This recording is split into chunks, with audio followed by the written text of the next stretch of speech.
Hey guys, we're here with Katusha-Alpecin star man Ian Boswell. How's it going, Ian Boswell? How are you feeling today? Starman. Yeah. New nickname. Yeah, it's going all right. Nice rest day. Yeah. Finally in the mountains, so yeah, I feel a bit more at home here than I do on cobblestones.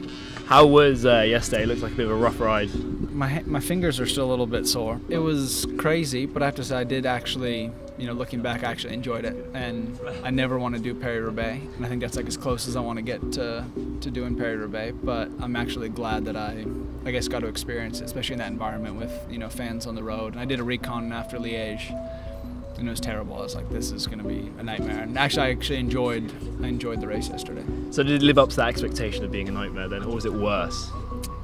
I don't think it was as bad as I actually thought it was going to be. The first 10K were out of control when Richie crashed, and I think it was just the stress of the peloton, and everyone talks it up of being such a dangerous stage that everyone, in the bunch was like nervous, and once Richie crashed, like the peloton kind of settled down a bit. And I think on the third or fourth sector, it kind of all started kicking off, and I was at the back, and so I got to the finish and didn't really know what had happened other than that Zakarin had made it, safely in the GC group, and it wasn't really till after the race and looked on, the internet that I realized that there were a lot of crashes. And at one point we were in this kind of, I would say, gruppetto, and I thought we were like the last group on the road. I mean, we had 15 or 20 guys, and then 20K before the finish, like another 30 guys came up to us, and I was like, where'd they come? But it must have been people who were like, lying in ditches that we passed, and I didn't have any idea they were there. I mean, obviously you're one of a handful of American riders. How does it feel to come across the pond and race in obviously the biggest race of the year?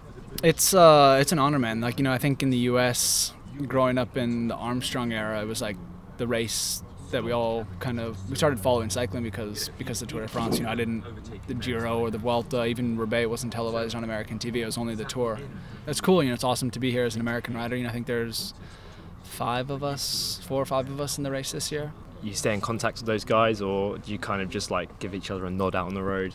Some of us are closer than others. I'm close with Lawson Craddock, so I've been in touch with him, in the races and off races, just with, text messaging, especially after his crash on stage 1.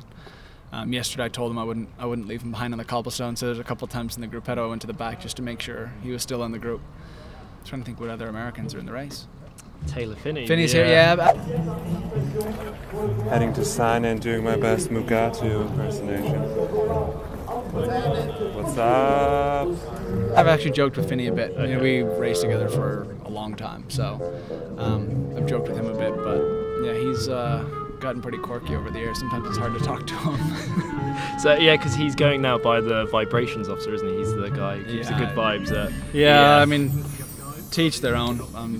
Yeah, we still chat in the bunch, and he's a funny dude. But yeah, his perspective has changed a bit. And obviously having ridden for Sky, now you're at Katusha. How has your experience at this team kind of differed from ones you've had before? No, we have a very, Sky has a really good environment amongst the riders. It's really positive, despite what sometimes relayed in the media. It is a fun environment to race in, and the guys all get along really well. It's much less robotic, I think, than it comes across. And it's similar here. We have just a bunch of kids riding our bikes, really. And obviously you get older and you're more professional, but end of the day, we're just kind of doing what we love. Yeah. So in cycling, what would be your kind of #1 goal if you could look back on your career and say, if I accomplished this, what would it be? I've said this before. I've always had a fascination with Liège-Bastogne-Liège. I think if I could win that race, that'd be cool.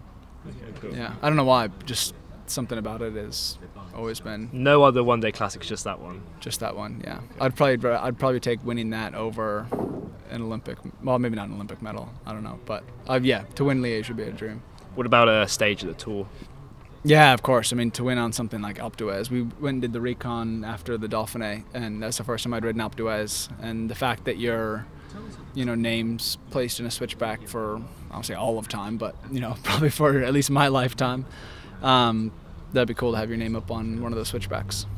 How do you find American cycling has kind of developed now? It's changed. There's I guess a worry that American cycling is dying, and I think to a degree road racing is on a decline. If I look back at the state I grew up in Oregon, the local federation OBRA, there are a lot less road races, and the road scene is on a decline. And I think USA Cycling would, admit that as well.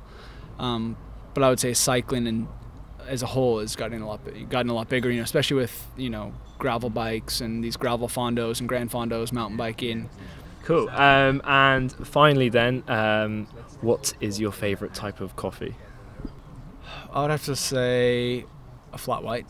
Yeah, less milk, more espresso. Just solid. Yeah. Well, I think that's everything for us. Thanks again. It's been a pleasure. Yeah. Ian Boswell, star man of Katusha-Alpecin. Star man.